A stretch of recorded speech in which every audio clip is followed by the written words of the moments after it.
Kaya Pogi, dito na naman tayo. Siyempre. Ay, siyempre. Meron ako ikukwento sa iyo yung lolo ko. Yung lolo ko kasi, napakataas tumalon. Oo. Abay, tumatalon niya 6 feet. Yung paa niya nakalutang sa ere, 6 feet. Oh. Napakalas tumalon yun. Alam mo, pag tumalon yung 6 feet, naghihigap pa sa ere. Oo ba?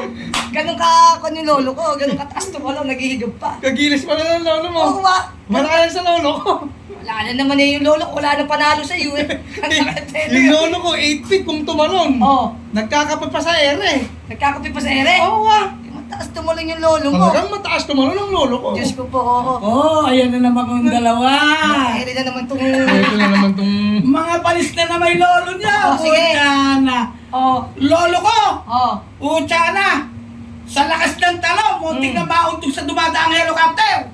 Naku, may ganun bang kataas tumalon? Wala naman. Ulano pa yun. Oo, tama, unano pa. Oo. Tapos ganun kataas tumalon. Alang gano'n, ala. Magkakasama sila magkakabarkada. Naglalakad sa kagubatan. Ala yun eh. Alayo. Unano pa, tapos dun sa may ano. Ay, ikaw pala. Sa liit naman ng lolo mo. Palit-lit ang tolo.